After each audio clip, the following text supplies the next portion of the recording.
Glória a Deus. Meus irmãos, recebam a paz do Senhor, amém? Pode se sentar, fique à vontade. Você que trouxe Bíblia, por gentileza. Segunda carta de Paulo à igreja de Coríntios.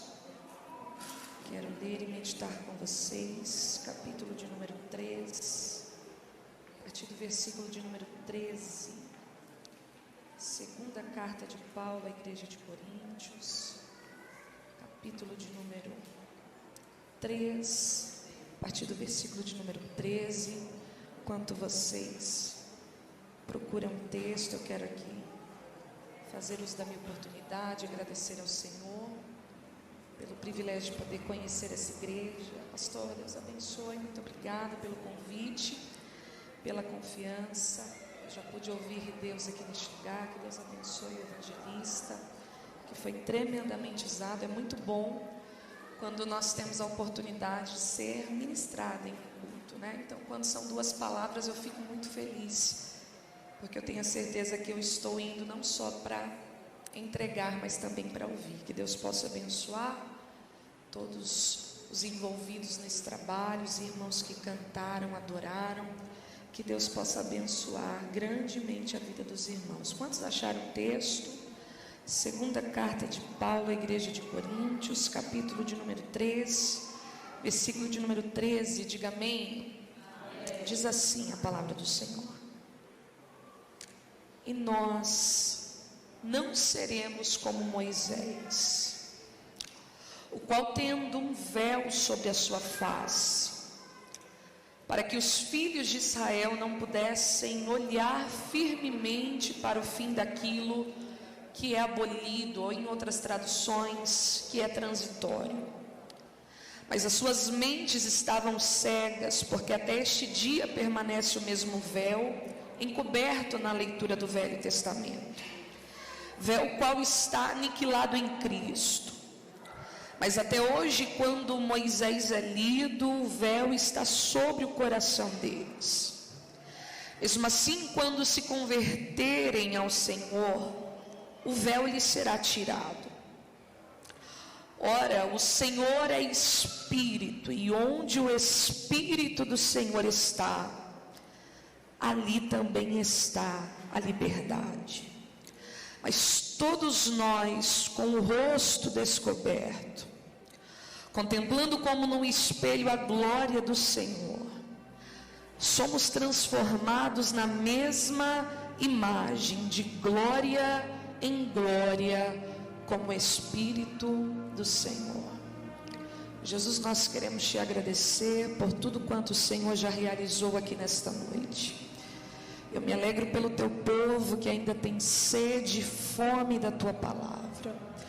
Nós sabemos que estar aqui presente, mesmo com todo o cansaço e com todas as limitações, não é obra da nossa carne, mas é obra do teu Espírito Santo que opera em nós o teu querer e também o teu efetuar. Continua glorificando o teu nome neste ambiente. É o que nós te pedimos e, crendo, já te agradecemos. E você que acredita nessa oração, diga amém por essa palavra. Pastor Igor disse que já me viu ministrar. Pastor, aonde? O senhor disse que já me viu ministrar? Disse para me chamar e pregar em vigília, irmão, é complicado. Devia ter trocado, viu, evangelista? Eu pregava primeiro e você vinha com fogo no final, mas eu tenho sido muito fiel, irmãos, e tenho sido acometida por um senso de responsabilidade muito grande com as mensagens que o Senhor tem me dado.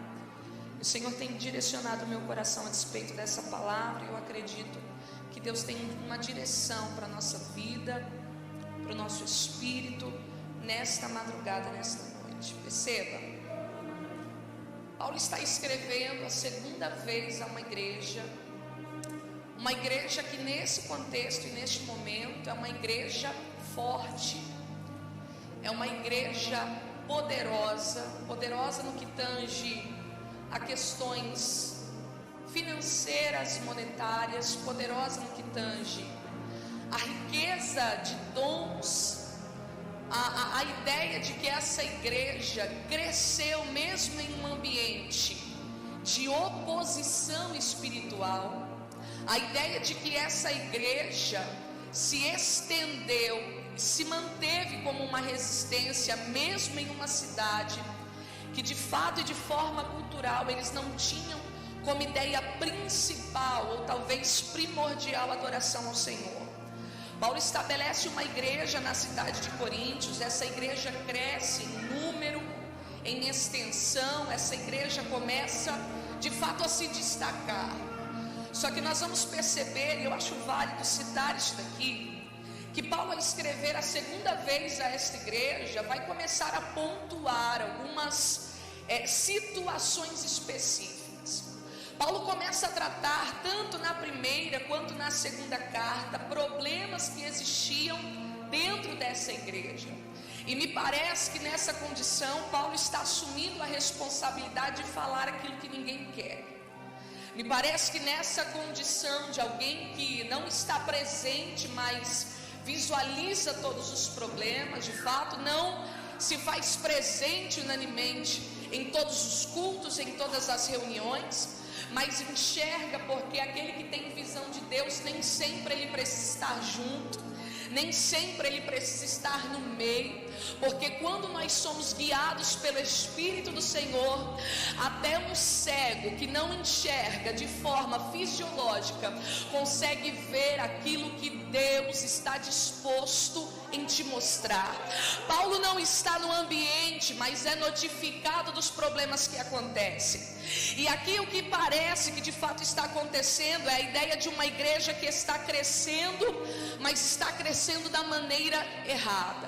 Paulo é cirúrgico, é pontual, é objetivo e começa, como eu disse aqui, a assumir a responsabilidade de falar o que talvez ninguém está falando. E por que você está dizendo isso, Juliana? Eu estou dizendo porque por mais que nós façamos vista grossa, tentamos passar de largo mediante algumas realidades, a ideia que nós temos é que se torna mais confortável fingir que não está vendo do que se dispor a um confronto e a um embate com a verdade. Paulo não está falando da sua opinião. Paulo não está escrevendo com base no seu achismo. Paulo não está mandando cartas acerca daquilo que ele pensa. Paulo está respaldado por uma verdade que é maior que a opinião do homem, que é maior que a ideologia implantada, que é maior do que aquilo que alguém acha que pode e que não pode. Paulo não está falando do que acha, Paulo está falando do que precisa ser falado. E o negócio é o seguinte: em sua primeira carta, Paulo começa a abordar assuntos principais, cirúrgicos e pontuais. E a ideia dessa igreja é uma ideia de uma igreja que é rica monetariamente, que é rica em dons. Esse povo falava em língua estranha, eles profetizavam, eles trafegavam debaixo de uma condição profética. Só que a ideia de quem olhava essa igreja de fora era uma igreja grande, era uma igreja viva, era uma igreja firme, era uma igreja profética. Mas quem estava inserida do lado de dentro percebia que na hora da ceia havia divisão, que existia heresias e contendas. E Paulo vai dizer: gente, é necessário que tudo isso aconteça para que os sinceros no meio dessa igreja se manifeste. Oh, aleluia! Você está achando que o meu Deus está permitindo bagunça simplesmente porque ele deixou de trabalhar, deixou de ser Senhor, deixou de ser Deus na casa? Não, ele está dando corda para crente que já perdeu a visão faz tempo, e não é porque quer tratar com quem perdeu a visão, mas quer ver sincero, que ainda busca e que ainda ora se manifesta. Escute, Paulo está tratando com uma igreja que a realidade delas do lado de dentro é uma igreja dividida. Perceba, o cenário é o seguinte: quando eles vão se assentar para comer, para ceiar, para fazer aquilo que de fato nós temos temos como liturgia, nós temos como um ato primordial no nosso meio, fazer menção do corpo e do sangue de Cristo. Neste contexto a ideia é, cada um traz alguma coisa, vamos sentar à mesa, vamos ter um momento de comunhão. Só que aqui não havia isso, era de fato um simbolismo no meio da igreja. Por quê? Porque quem trazia muito não queria sentar com quem trazia pouco. Quem trazia alguma coisa de mais valor não se considerava uma pessoa apta para sentar junto com aquele que havia trazido pouco. Prova disso é que uns comiam antes, outros comiam depois, e havia toda uma bagunça no meio da igreja. E Paulo vai dizer: gente, quem tem fome, coma na sua casa. A ideia de nos reunir aqui não é para que haja panelinhas, para que haja um grupo A que não vai com a cara do grupo B, que não concorda com o grupo C, porque não se acha a altura do grupo D. A ideia não é dividir, a ideia é unificar, porque Paulo entende o Jesus que estabeleceu ordem. A igreja primitiva trouxe a ideia de uma igreja que caminha como corpo, e braço fora do ombro não serve para nada, perna fora do tronco não serve para nada, mão fora do pulso não serve para unidade, união, unificar. Paulo está tratando com uma igreja que, além de ser uma igreja dividida, uma igreja que estabelece prioridades em grupos seletivos, em grupos fechados, em grupo de gente que se considera um melhor que o outro. Paulo está tratando com uma igreja imoral, que trazia o seu culto, a sua oferta, que entregava a sua adoração no templo, mas de fato, quando saía daquele ambiente, daquele lugar, tinha uma vida totalmente desconexa com aquilo que manifestava no ambiente de culto.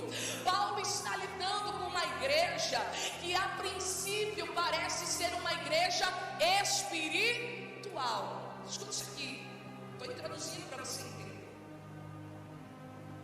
A ideia de que uma igreja que falava em língua, mas eles não entendiam o porquê que eles falavam. Paulo tem que começar a alinhar e ajustar. Gente, vocês precisam falar em línguas, mas não é de forma desconexa. Precisa edificar a si mesmo. Enquanto um estiver profetizando, o outro se cala. Precisa ter ordem, precisa ter organização no meio do culto. A ideia que a gente tem é que, por ser um povo muito cheio, era um povo espiritual, que por ser um povo que trafegava nos dons, que tinha ministério, a ideia é que esse povo era um povo de fato espiritual. Só que Paulo vai falar e vai começar a pontuar algumas características dessa igreja.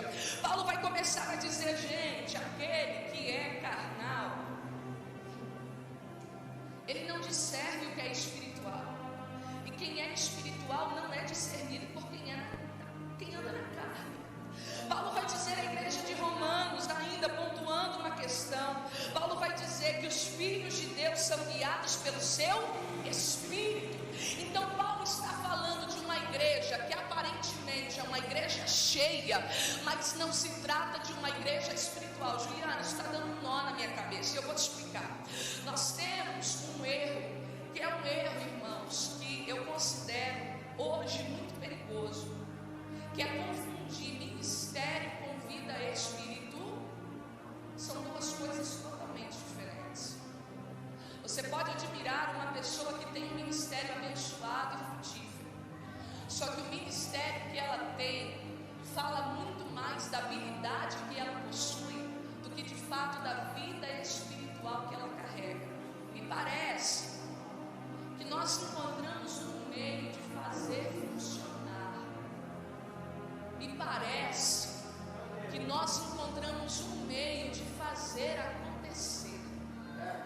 Me parece que nós encontramos alguns métodos que nos trazem resultados aos nossos olhos, resultados ao nosso bolso, resultados à nossa rede social, resultados ao nosso nome.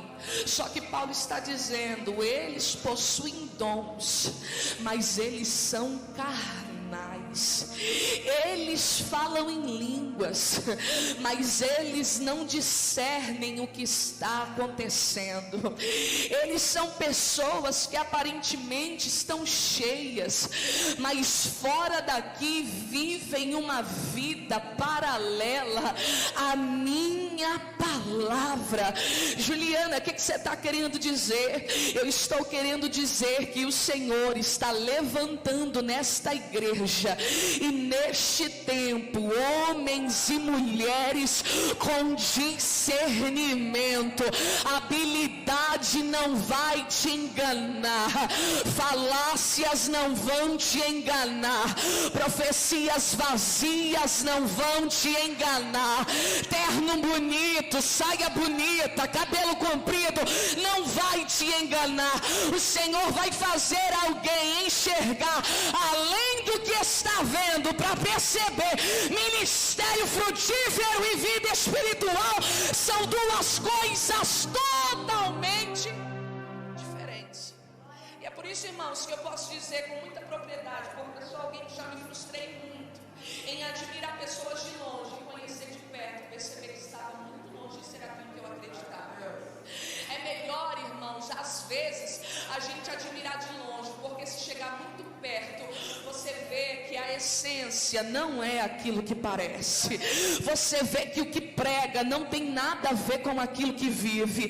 Você vê que o testemunho que alguém está construindo e edificando não tem nada a ver com a habilidade que essa pessoa possui. Essa é a igreja de Coríntios. Uma igreja que Paulo ainda vai situar problemas que os irmãos se processavam entre si. Eles não sabiam sentar, conversar, expor as suas inquietações, expor aquilo que de fato os incomodava. Eles partiam para um outro tipo de resolução, eles partiam para um outro tipo de método. Não havia de fato união, não havia transparência, não havia espiritualidade.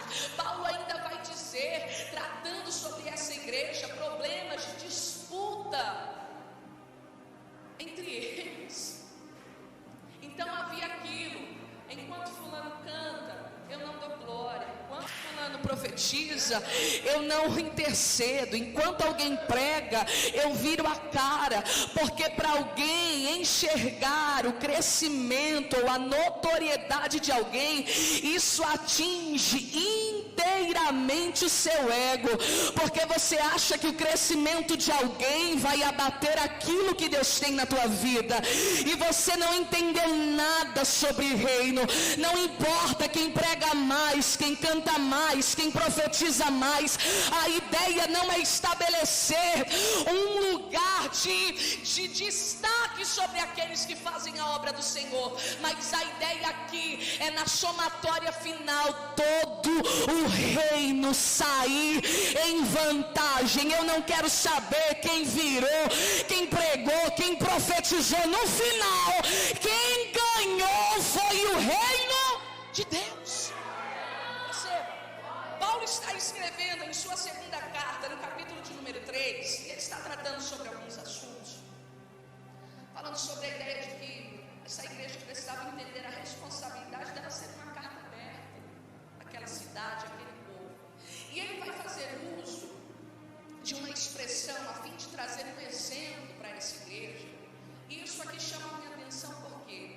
Porque Paulo vai fazer menção de um nome, de um homem que para nós, e eu acredito que isso de forma unânime, traz para nós a ideia de um homem que construiu um legado de honra, de obediência, de alguém que de fato cumpriu o seu ofício, aquilo que lhe foi entregue, que cumpriu com excelência aquilo que o Senhor designou para a sua vida, que cumpriu com qualidade o propósito que Deus havia estabelecido ao seu respeito. Paulo vai fazer menção do nome de um homem por nome de Moisés, que nós conhecemos muito bem. E a vida desse homem em um todo traz para nós a ideia de alguém que venceu os seus complexos, que venceu as suas limitações, que conseguiu avançar a despeito daquilo que não acreditava em si mesmo. Nós estamos falando de um homem que recebeu de Deus um projeto tão grande, um projeto tão extenso, que se colocou abaixo daquilo que Deus queria realizar com os hebreus, acreditando que não seria a pessoa certa, que não seria uma pessoa eficaz naquela situação, que não seria a melhor pessoa a ser usada neste contexto. Moisés vai manifestar toda a sua limitação quando o Senhor se apresenta a ele, compartilhando o plano de libertar os hebreus, porque havia escutado o clamor do seu povo. A ideia aqui não é simplesmente dividir com Moisés um projeto, mas é incluir Moisés no projeto de Deus. E isso chama a minha atenção. Por quê? Porque Deus por si só, sozinho, de forma única, poderia, com as suas mãos fortes e poderosas, arrancar este povo escravizado e trazer liberdade a eles. Só que Deus, mesmo sendo Deus, mesmo tendo todo o poder para isso, o Senhor vai decidir compartilhar esse plano, compartilhar esse projeto, compartilhar essa ideia com um homem que já estava fora do Egito há 40 anos, que já não pisava naquele lugar porque havia fugido daquele ambiente. Moisés, nesse contexto, estava totalmente fora da ideia de alguém que teria acesso diretamente a Faraó. Primeiro, porque não tinha credibilidade para voltar naquele lugar. Moisés saiu fugido por matar um soldado egípcio naquele ambiente, acreditando que ninguém tinha visto, acreditando que ninguém havia testemunhado. Moisés deseja fazer justiça com as suas mãos, por perceber uma discussão e uma briga entre um homem egípcio e um homem hebreu. E isso que eu disse aqui, todas as vezes que nós tentarmos fazer justiça com as nossas mãos, as consequências virão e acertarão diretamente a gente. Irmãos, tem coisa que eu olho para a minha vida e eu falo, se eu tivesse lá fora, 2 ligações que eu fizesse estava resolvido. Se eu não tivesse na igreja, fulano ia escutar. Se eu não temesse a Deus, eu ia tirar satisfação. E tem hora, irmão, que do nosso jeito parece que dá muito mais certo, não é? Porque se você ligar para 2 pessoas, esse dinheiro volta para tua mão rapidinho. Se você bater na porta de alguém, fulano volta pianinho para casa. Se você der 2 gritos, der uma de doida e de maluco, fulano volta a te respeitar. Só que a gente precisa entender que quando eu creio que eu tenho um Deus, eu tenho um Pai, eu tenho um juiz, eu não preciso lutar pelas minhas causas. A ideia aqui não é gastar energia com aquilo que diz respeito a mim. A ideia aqui é ser justo como Ele é. E se Ele é juiz, a minha causa permanece com Ele. Deus ouve conversa que você não ouve. Deus senta em mesa que você não está. Deus sabe de coisas que você não sabe. O problema é que a gente não quer caminhar no kairós de Deus. A gente quer estar no nosso cronos, dizendo, Jesus faz alguma coisa para ontem. Só que a Bíblia diz que o nosso Deus é tardio em irar-se. Só que a justiça dele, irmão, pode demorar, mas ela vem. Moisés está aqui sendo guiado pelo seu impulso humano e carnal. Ele vai querer fazer justiça com as suas mãos. Mata este homem egípcio. Só que a Bíblia vai nos dizer que ao matar, pela consequência não chegar na mesma hora, ele acha que está tudo bem. Por conta da consequência que não chega no mesmo instante, ele acha que está tudo certo. Sabe, aquela pessoa que faz o que é errado, a polícia não pega em flagrante, e ele começa a ter agora uma facilidade no processo. Por quê? Porque não foi pego na hora do ato. E a gente está do mesmo jeito. Sabe por quê? Porque a gente acha que vai pecar e vai chegar aqui e esquecer como prega. Não esquece não, irmão. A gente acha que vai pecar, vai chegar aqui e esquecer como toca. Não esquece. A gente vai pecar, vai chegar aqui e vai achar que vai esquecer a letra do hino, que não vai cantar, que Jesus vai levantar um profeta na hora para repreender, para expor, para descortinar. E aí a gente vai fazendo e vai percebendo, não tem consequência. A gente vai errando e vai pensando, não está dando nada. A gente vai pecando e vai dizendo, ninguém viu, ninguém ouviu, ninguém ficou sabendo. Só que a conta volta para a mão de quem gastou. Eu não vou receber boleto teu, não adianta, eu vou receber o que é meu.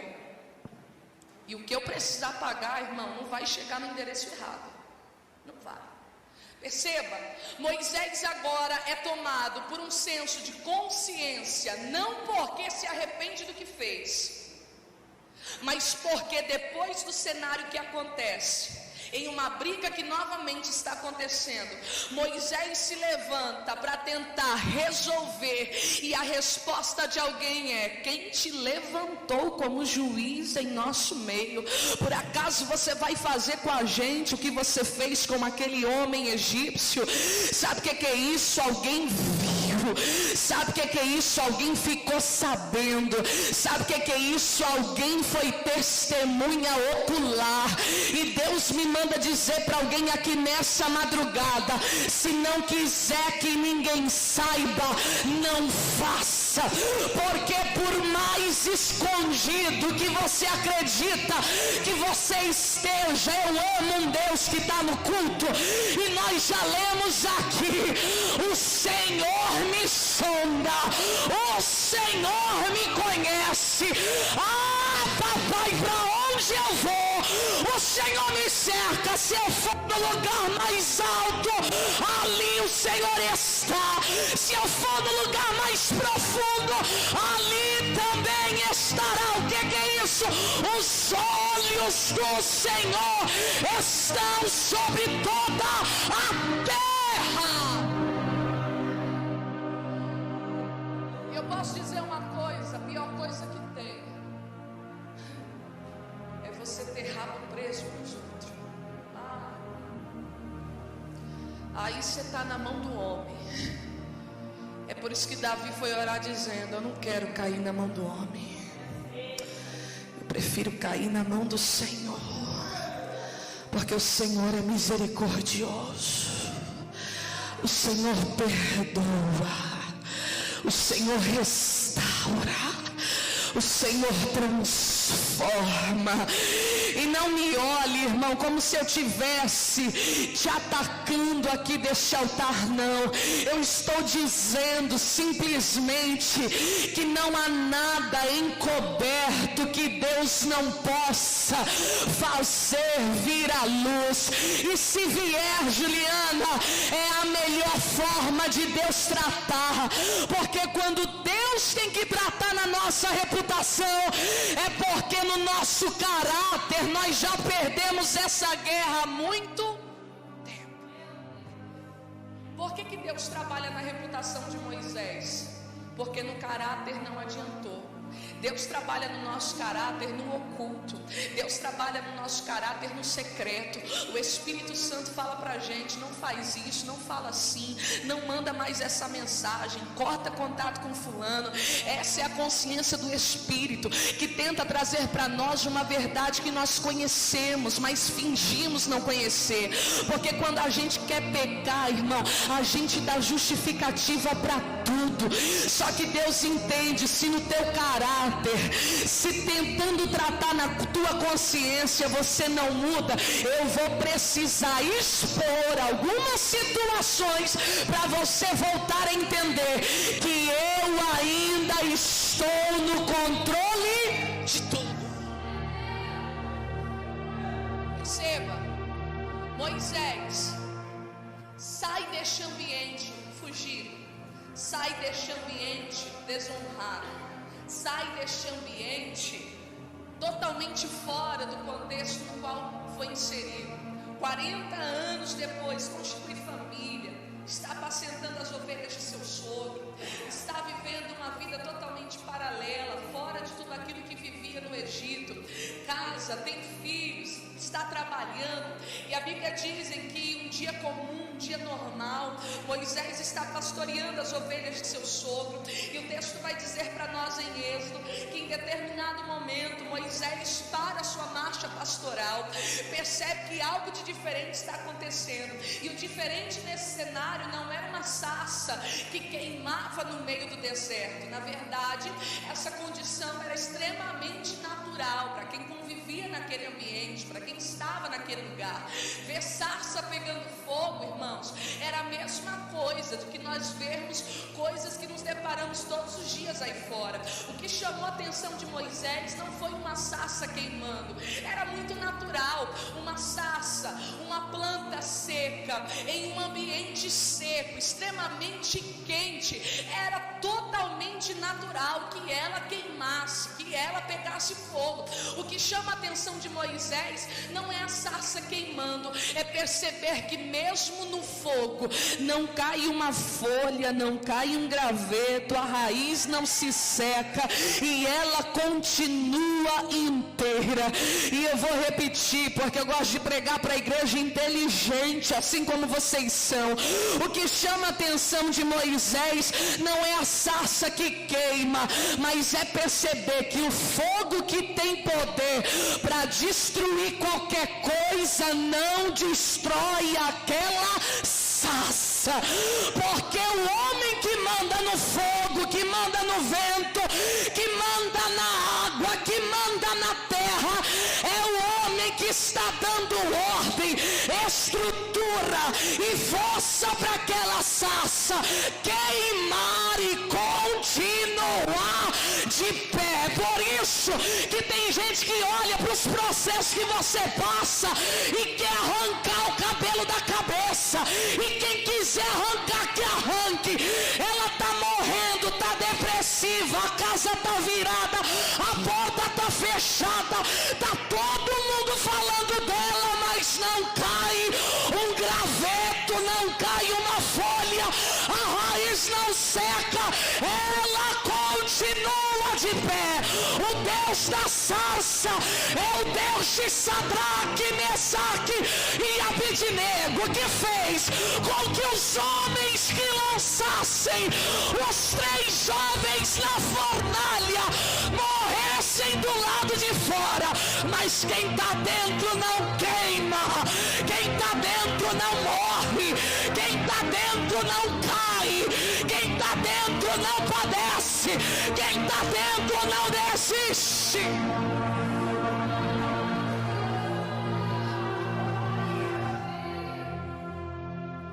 E quem quiser que aumente 7 vezes mais, o Deus que te plantou nesse deserto conhece a tua estrutura.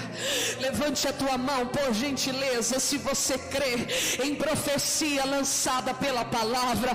O Senhor está dizendo: o fogo vai pegar, mas a tua casa continuará de pé. O fogo vai pegar, mas o teu ministério permanecerá de pé. O fogo vai pegar, mas o teu casamento permanecerá de pé. Levante a tua mão e adore a Deus, confundindo o inimigo da tua alma, que queria ver você secando, padecendo e morrendo neste processo. Aleluia. Escute, o que chama a atenção de Moisés não é a sarça pegando fogo, é de fato a sarça não se consumir. O Senhor divide neste momento, através de uma experiência teofânica com este homem. Eu ouvi o clamor do meu povo. Eu ouvi a oração do meu povo. E uma das coisas que eu entendo aqui é que o ministério de Moisés está sendo levantado para responder a oração de alguém. Esse ministério não é para fazer Moisés ganhar dinheiro, não é para fazer Moisés ser conhecido, não é para fazer Moisés viajar para os 4 cantos da terra, não é para fazer Moisés ser alguém notado, não é para fazer Moisés superior a ninguém que estava lá. É simplesmente Deus confiando com um homem um projeto muito maior do que ele, reconhecendo as impossibilidades, reconhecendo as limitações que ele tem, mas dizendo, em detrimento das suas limitações e impossibilidades, eu poderia fazer sozinho, mas eu quero te chamar para fazer comigo o que eu quero realizar. Eu não sei se você entende isso, irmãos. Quando eu entendi isso, minha oração mudou. Porque às vezes nós idealizamos algo e projetamos algo dentro daquilo que o nosso coração deseja. Só que quando você entende que o ministério não é algo que Deus está fazendo para te elevar, porque de fato quem tem ministério não é elevado, é rebaixado. Por quê? Porque quem tem ministério é muito mais cobrado. Quem tem ministério, irmão, tem que prestar atenção até com quem posta, com quem fala, com quem curte, com quem anda. Por quê? Porque o privilégio de quem vem, senta, come, vai embora, não é o mesmo de quem está aqui preparado para servir. Quem vem para comer, vem na hora do culto, mas quem vem para servir tem que chegar antes. Quem tem ministério, irmão, é garçom, daquele que senta-se à mesa. E de fato o privilégio não é de quem serve, mas é de quem come.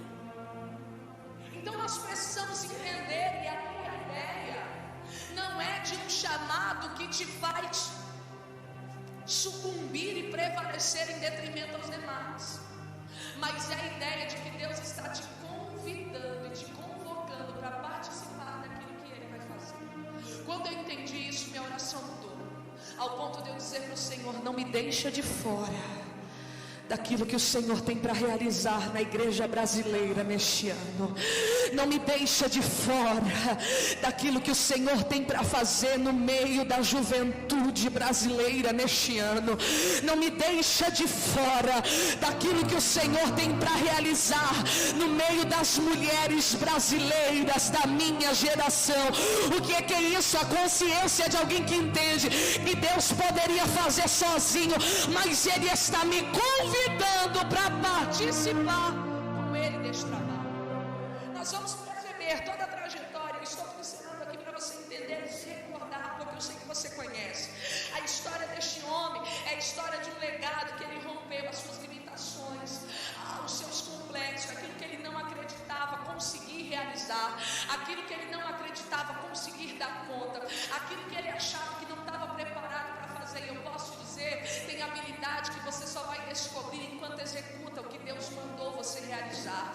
Porque tem coisas que a gente até vai poder se preparar antes, mas tem coisas que vão se desenvolver enquanto eu me movimento.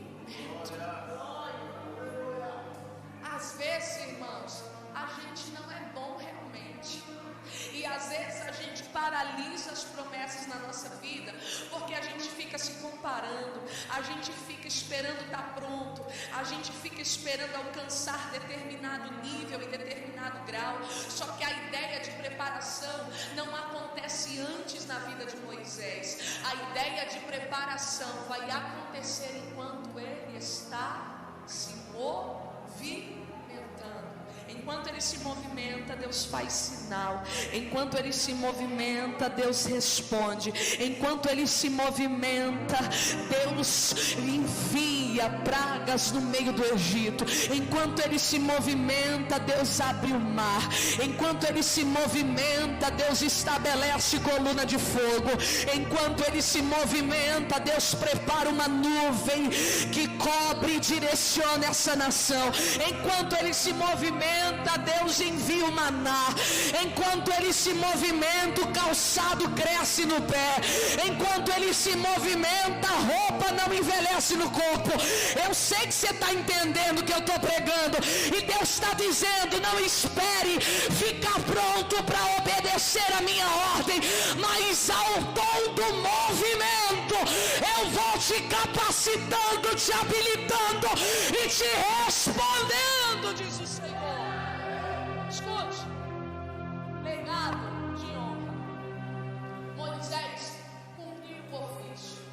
Moisés conseguiu levar este povo até um determinado lugar. Josué vai ser alguém que vai dar continuidade àquilo que Moisés inicia. Só que perceba, quando Paulo está escrevendo à igreja de Coríntios, Paulo não vai fazer uso do nome de Moisés de forma positiva. Paulo não vai fazer uso do nome de Moisés como exemplo que deveria ser seguido.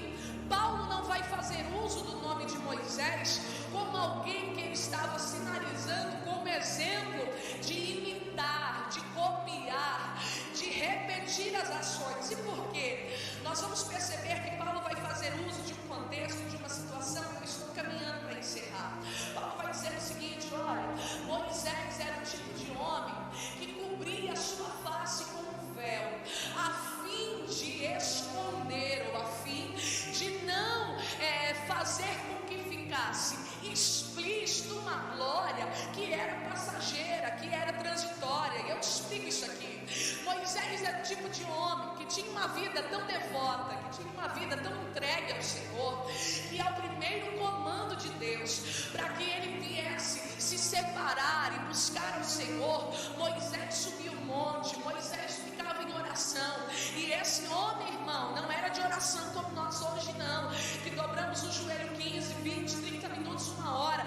Moisés passava tempo de 40 dias orando, jejuando, clamando, falando com Deus. E o Senhor, por intermédio dessa busca, acha por bem compartilhar com Moisés as leis que ele estabelece para aquela nação naquele tempo, os 10 mandamentos, as 10 primeiras ordens, a fim de trazer civilização, regra, organização no meio do povo. Deus estabelece alguns princípios que são irrevogáveis, inegociáveis, e a Bíblia vai dizer para nós que o próprio Deus escreve nas pedras as leis que estabelece sobre. Moisés desce de lá depois de 40 dias, recebendo aquilo que ninguém recebeu, ouvindo aquilo que ninguém ouviu, contemplando aquilo que ninguém contemplou. E aqui eu entendo, irmão, um princípio de busca. Se eu quero ouvir o que ninguém ouviu, eu preciso fazer o que ninguém está fazendo.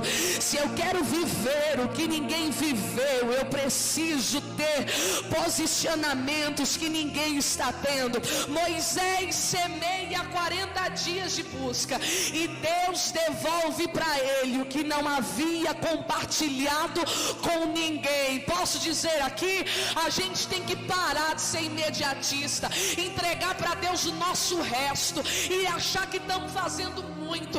A gente tem mania, irmão, de tratar como prioridade tantas coisas, tantas pessoas, e para Deus a gente dá o que sobra, o que restou, o que ficou.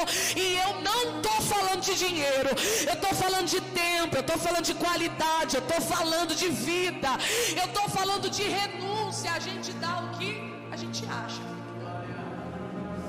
só que a gente quer o que ninguém recebeu. A gente quer revelação que ninguém pregou.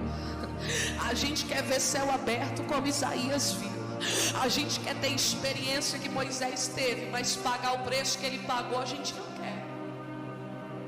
40 dias buscando, recebe de Deus aquilo que Deus não havia compartilhado com ninguém. Receba.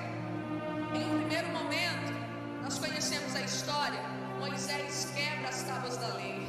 Moisés se ira com o povo, porque ao perceber que depois dos 40 dias de busca, aquele mesmo povo que ele havia deixado aos comandos de seu irmão Arão, estão agora adorando o bezerro de ouro que foi constituído com todos os apetrechos, com tudo aquilo que eles haviam levado do Egito, e agora estabelecido uma imagem para que eles pudessem adorar.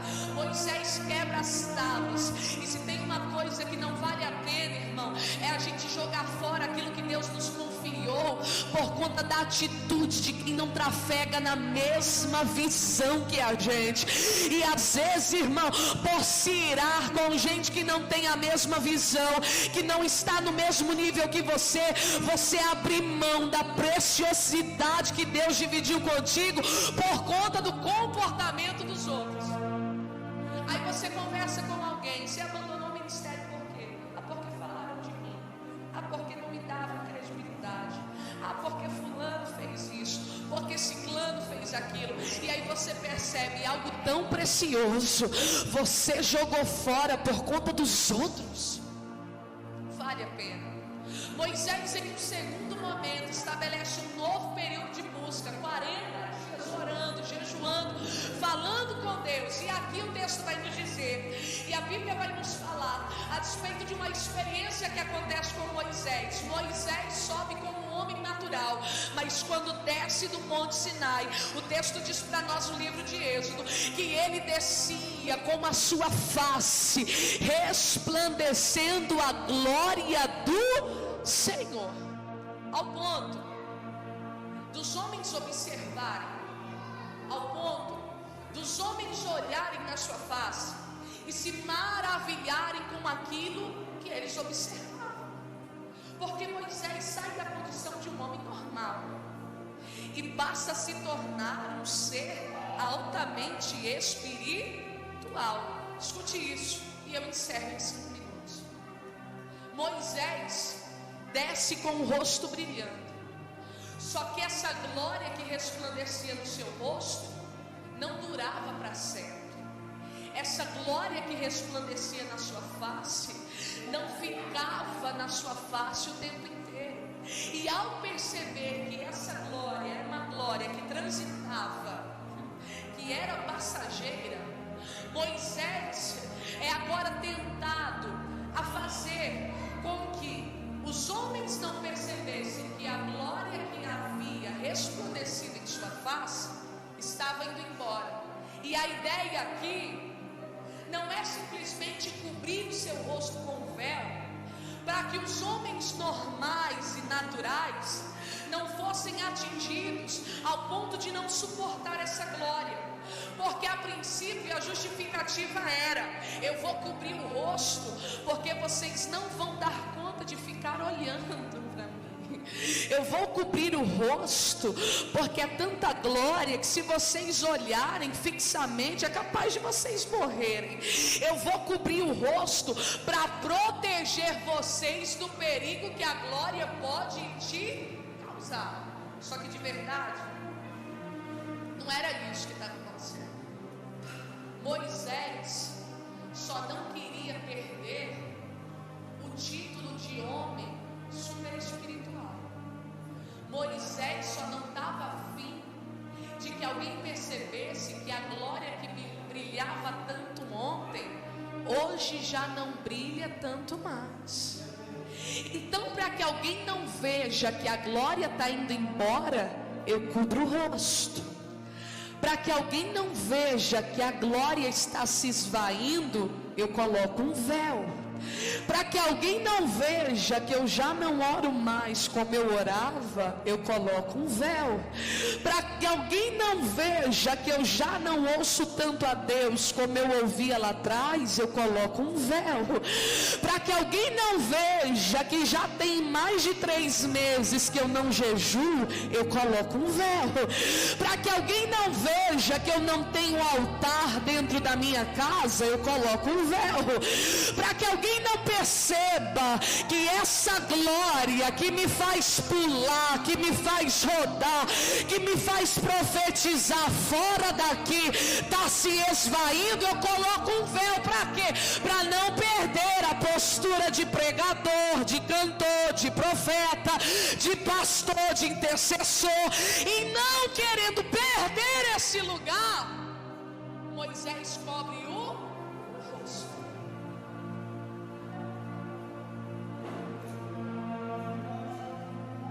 O que Paulo está dizendo aqui é: nós não seremos como Moisés. A gente não vai ter medo de mostrar nossa cara.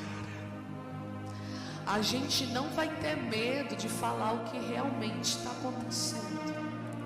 A gente não vai ter problema em trabalhar com a verdade, porque o nosso rosto não vai ficar coberto. O nosso rosto não vai ter véu para cobrir as falhas, as imperfeições, a glória que está indo embora. O nosso rosto vai ficar descoberto, e com o rosto descoberto, nós estamos dispostos a colocá-los mediante o espelho, e só alguém que está disposto a ver a sua verdade, não é a verdade dos outros, porque tem gente que está mais preocupado em ver aquilo que o outro tem como falha do que perceber o que é que está faltando em si. É por isso que Paulo vai dizer: nós estaremos com o nosso rosto descoberto, aleluia, diante de um espelho, e mostrando a nossa verdade, mostrando a nossa realidade. Nós seremos transformados pelo Senhor, de glória em glória, e a partir disso, nós refletiremos a glória de Deus. Escuta, hoje, ninguém quer mostrar de fato quem é. Eu não estou falando que isso aqui é parcial. Eu não estou falando que isso aqui é algumas pessoas. Hoje a gente tem um filtro do Instagram, louvado seja o nome do Senhor por isso. Porque no dia que a gente está feio, a gente põe um filtro e consegue aparecer lá. Hoje a gente tem maquiagem, hoje a gente tem tantos recursos para cobrir as nossas imperfeições. Só que Deus está dizendo, e eu vou repetir como o Senhor falou comigo: eu não posso abençoar quem você finge ser, eu só posso abençoar quem você irmão. Se você for no meu Instagram, eu tô crente todo dia, as legendas são de crente, as fotos são de crente, os lugares são de crente, só que não é sempre que a gente tá com a fé lá em cima, que a gente tá cuspindo fogo, porque no dia que eu não durmo, eu não posto, no dia que eu tô enferma, eu não apareço, no dia que eu não quero saber de pregar, eu não conto para ninguém. Só que Deus está dizendo: Juliana, eu não posso abençoar a pregadora que você finge ser, a missionária que você finge ser, a ungida que você finge ser. Eu só posso abençoar quem você é. E mostrar a cara, irmão, do jeito que a gente é, tem um preço alto. Você tem coragem de sair na rua do jeito que você acorda? Porque a gente acorda com olheira, cabelo bagunçado, dorme com uma roupa velha, tá ali de qualquer jeito. E até para receber alguém que é da família, a gente ajeita o cabelo, a gente põe uma roupinha melhor, porque a gente se preocupa com a nossa imagem. E o que Paulo está dizendo aqui é: gente, vocês estão preocupados demais com a imagem de vocês. Só que Deus não pode abençoar a sua reputação. Deus precisa abençoar quem você é. O que Paulo está dizendo? É de frente para um espelho, porque essa verdade não é para ser exposta para o outro, essa verdade é para ser transmitida para você mesmo. E Deus me trouxe aqui para dar um recado difícil, mas já que eu vim, eu vou entregar, irmão. E se tem uma coisa que eu não tenho é tamanho, mas coragem Deus me deu. E Deus está dizendo: quem é você? Quem você é fora do Instagram, fora do altar, fora da igreja, fora do banner, fora do microfone, fora do remanto, fora da língua estranha, fora da roupa de crente? Quem você é? Senhor, eu sou mentirosa, fofoqueira, invejosa, eu tenho problema com pornografia, eu desejo que é dos outros, eu me atento àquilo que é terreno e não para aquilo que é eterno. Eu tenho um coração dividido, a minha mente ela é dobrada entre duas realidades. Eu fiz algumas coisas erradas, mas aqui com o microfone na mão, a imagem que eu estou passando é de crente, é de santa, é de adoradora. E Deus está dizendo: eu estou cansado de crente sendo um personagem, eu estou cansado de crente que está morrendo e está levantando a mão, está cantando hino porque sabe a letra, está aqui dentro porque tem um compromisso com a instituição, com o ministério. E Deus está dizendo: até quando você vai segurar esse papel? Até quando você vai fingir que está tudo bem? Até quando você vai tentar enganar todo mundo, ganhar o mundo inteiro e perder a sua?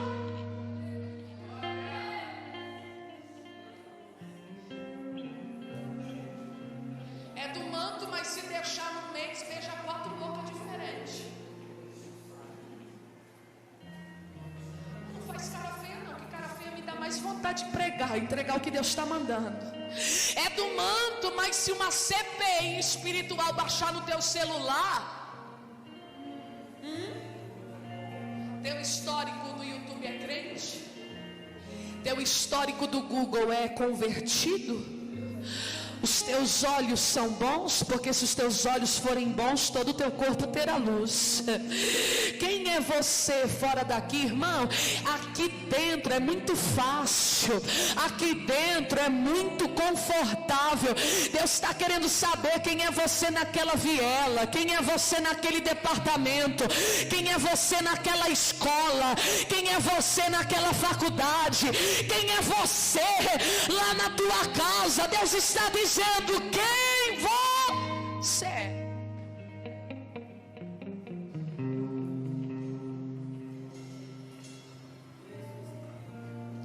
E tem coisa, irmão, que só o espelho pode mostrar. Só que Paulo vai dizer: se nós tivermos coragem de nos mostrarmos a Ele sem um véu no nosso rosto.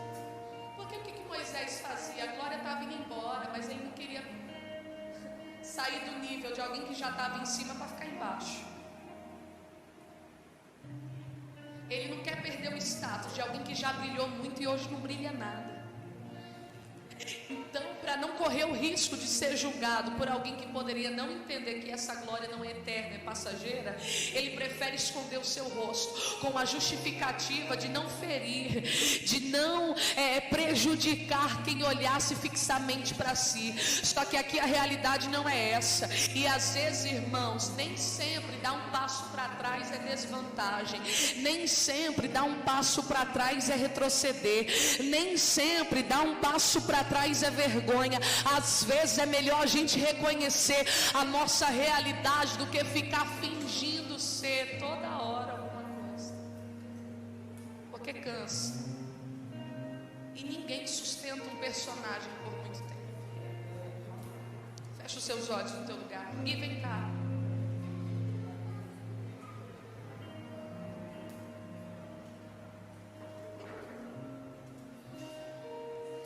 Você não precisa orar alto não, porque esse tipo de oração a gente não declara publicamente.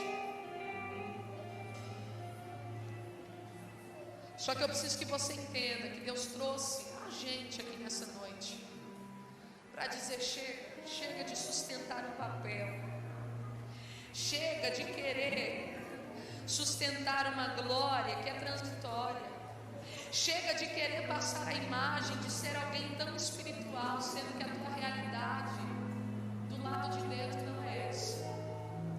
Eu não estou dizendo que essa igreja não é uma igreja espiritual, eu estou dizendo que em muitos momentos para a gente é melhor fingir do que de fato ser. Eu sei que é complicado, irmãos. Tem pessoas que, se de fato a gente abrir a nossa boca para dizer o que a gente está vivendo, nunca mais essa pessoa vai nos respeitar como homem de Deus, mulher de Deus. Porque dizer que a glória está indo embora é se comprometer com uma realidade, se colocar em um lugar de talvez ninguém te olhar com os mesmos olhos. Só que a ideia aqui não é que alguém nos olhe como homens e mulheres de Deus intocáveis, sobrenaturais, pessoas que carregam uma glória diferenciada. A ideia aqui é fazer parte de uma turma que entende que é melhor se gloriar não na glória que eu reproduzo, mas na fraqueza que eu carrego. É por isso que Paulo vai dizer: eu aprendi a me alegrar com as minhas fraquezas, com as minhas fragilidades, com as minhas vulnerabilidades, porque depois de orar 3 vezes ao Senhor, pedindo que Ele arrancasse de mim um espinho da minha carne, ou que paralisasse o mensageiro de Satanás que vinha e me esbofeteava, a resposta de Deus não é eu arranco, a resposta de Deus é: Paulo, a minha graça te basta. Por quê? Porque o meu poder só pode se aperfeiçoar na tua fraqueza. É por isso que Deus não fará de você um super pregador, um super cantor, um super obreiro. Deus fará de você um homem miserável, porque é na minha e na tua miserabilidade que Deus encontra lugar para preencher, trabalhar, lapidar e usar. Deus prefere que nós revelamos a Ele quem nós somos. Sabe por que eu estou dizendo isso? O que vai louvar e nós vamos orar.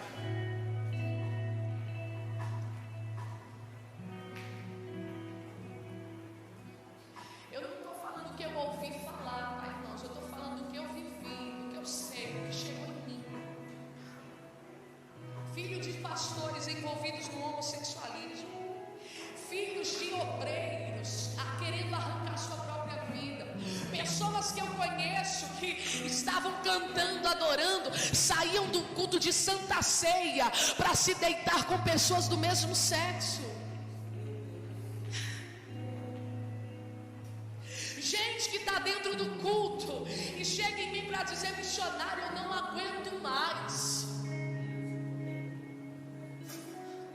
Porque é melhor, irmão, levar uma vida dupla do que dizer: não suporto, a farinha está me consumindo, a bebida está me vencendo, a fornicação está ganhando, o adultério está me cercando. E aí a gente prefere manter o padrão, manter a régua, manter o crivo, fingir que tá tudo bem.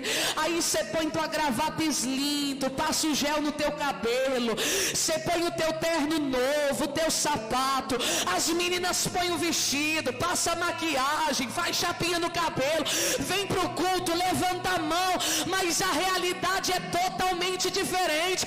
E Deus está dizendo: até quando você vai viver em duplicidade de entrega? O Senhor está dizendo: fala para mim quem você é. E por pior que nós sejamos, já foi dito aqui, por mais que o acusador esteja à direita de Deus, há um Pai, há um Senhor que derramou até a última gota de sangue para dizer quanto vale, quanto é, eu pago, eu dou, eu quero, não ficará na tua mão. E Deus está dizendo: se não houver verdade, não tem como.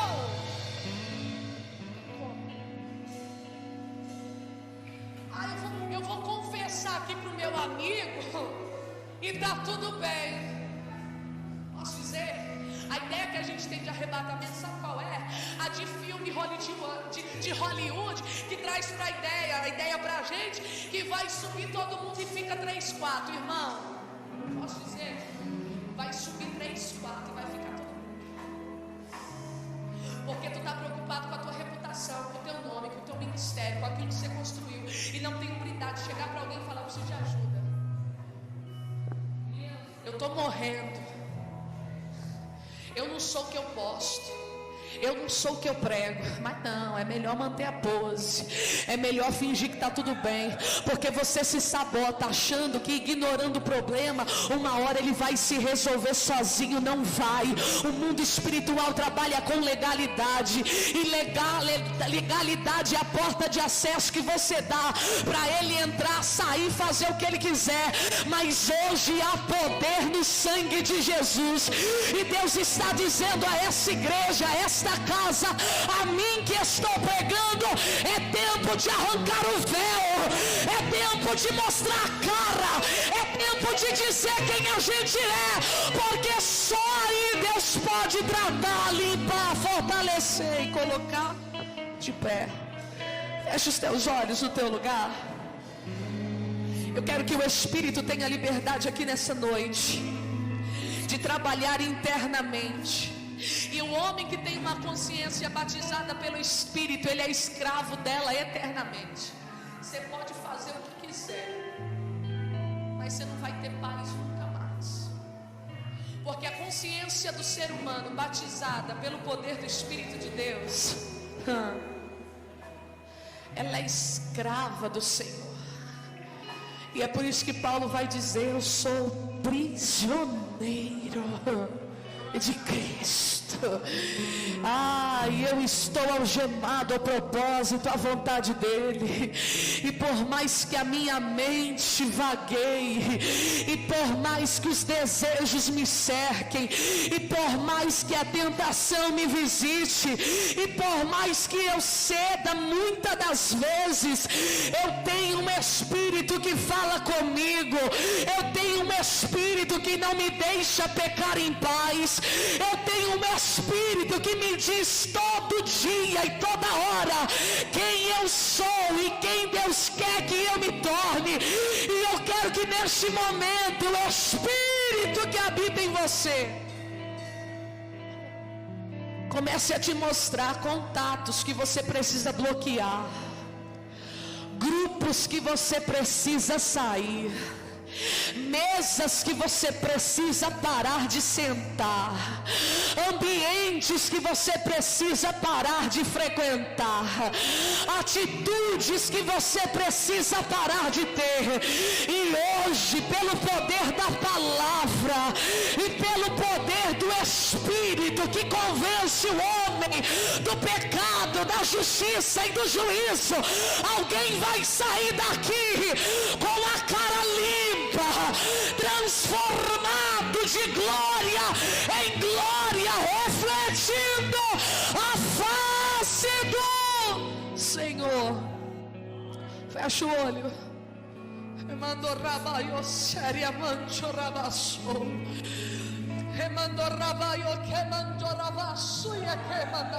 Não entendo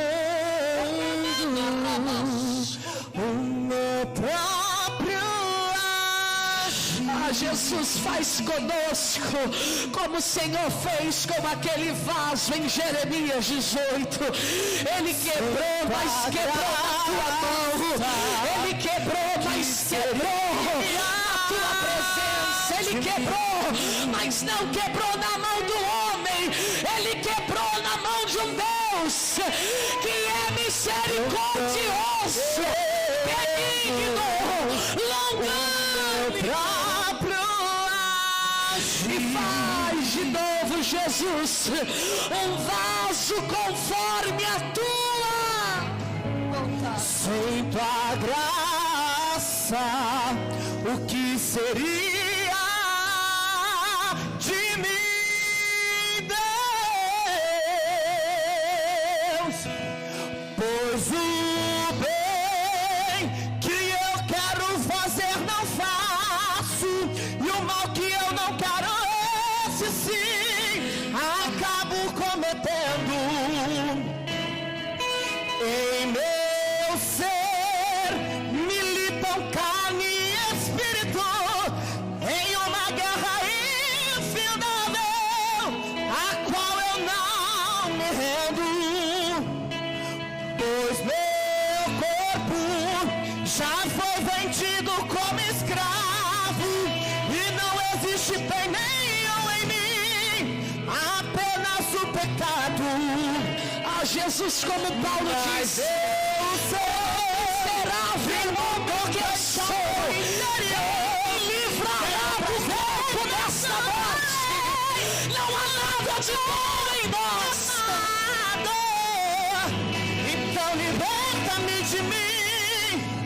Eu quero ser a sua casa. Se você estiver aqui, eu sei, eu venço o pecado. Então enche-me de ti, até que não haja mais espaço. Pois quando estou em tua presença, o meu viver Receba a graça de Deus.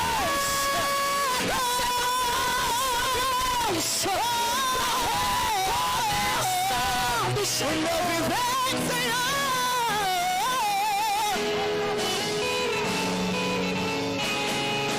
Pois o bem que eu quero fazer não faço, e o mal que eu não quero, esse sim, acabo cometendo. Em meu ser militam carne e espírito, em uma guerra infindável, a qual eu não me rendo. Pois meu corpo já foi vendido como escravo, e não existe bem nenhum em mim, apenas o pecado. Mas eu sei que no tocante ao meu interior tenho prazer na sua lei, tudo não amado. Então liberta-me de mim. Eu quero ser a sua casa. Se você estiver aqui, eu sei, eu não sou pecado. Então enche-me de ti, não haja mais espaço.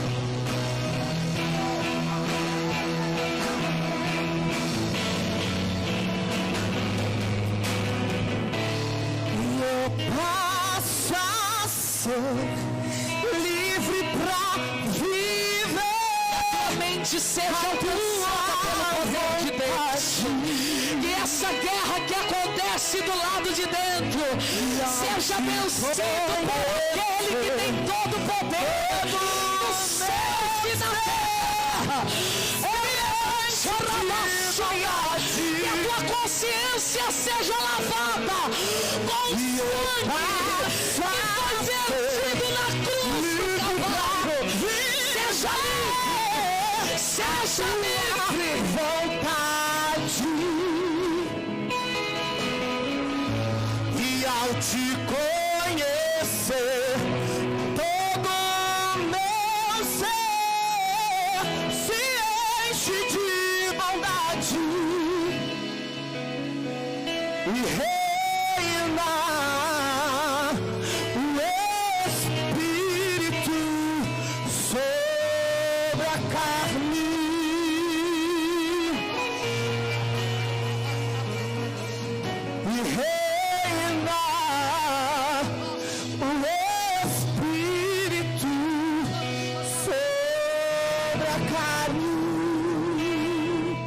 Jesus batize o nosso coração de temor, ao ponto que não precisemos confessar fraquezas e quedas, mas a menor das ameaças nos faz olhar novamente para a cruz. Paulo vai dizer que aquele que foi liberto, que foi livre, ao pecar novamente, ele crucifica de novo o corpo do seu Senhor.